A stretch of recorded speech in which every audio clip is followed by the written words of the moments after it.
بسم اللہ الرحمن الرحیم۔ السلام علیکم ورحمۃ اللہ وبرکاتہ۔ روزانہ مغرب کے بعد یہ نور والی دعائیں 7 مرتبہ ضرور پڑھیں۔ رسول اللہ صلی اللہ علیہ وآلہ وسلم یہ نور والی دعائیں مانگا کرتے تھے۔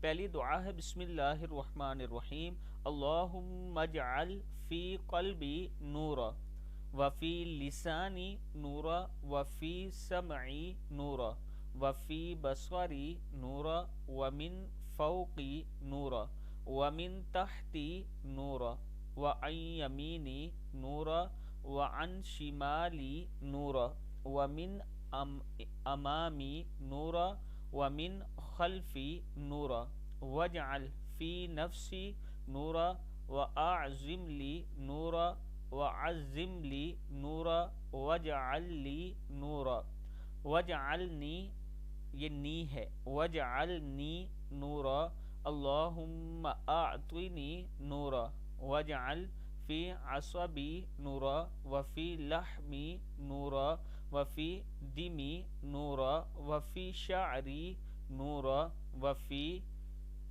بشری نورا، اللہم اجعل لی نورا فی قبری ونورا فی عظامی وزدنی نورا وزدنی نورا وزدنی نورا وہبلی نورا علی نور۔ اے اللہ، میرے پیارے اللہ، میرے دل میں نور پیدا فرما دیجئے، میری زبان میں نور، میرے کانوں میں نور، میری آنکھوں میں نور، اور میرے اوپر نور، اور میرے نیچے نور، اور میرے دائیں جانب اور میری بائیں جانب نور، اور میرے آگے نور، اور میرے پیچھے نور، اور میرے نفس میں نور پیدا فرما دیجئے، اور میرے نور کو زیادہ کر دیجئے، اور مجھے زیادہ نور عطا فرما دیجئے، اور میرے لیے نور پیدا فرما دیجئے، اور مجھے نورانی بنا دیجئے۔ اے میرے پیارے اللہ، مجھے نور عطا فرمائیے، اور میرے پٹھوں میں نور ڈال دیجئے، اور میرے گوشت میں نور، اور میرے خون میں نور، اور میرے بالوں میں نور، اور میری کھال میں نور ڈال دیجئے۔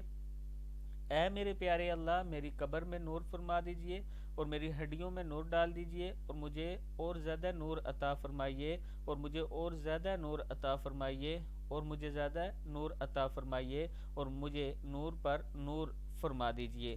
صدق اللہ العظیم۔ صحیح بخاری، صحیح مسلم میں یہ دعائیں موجود ہیں۔ مغرب کے وقت یہ دعا ضرور پڑھا کریں، اللہ تعالیٰ کا خاص کرم ہوگا۔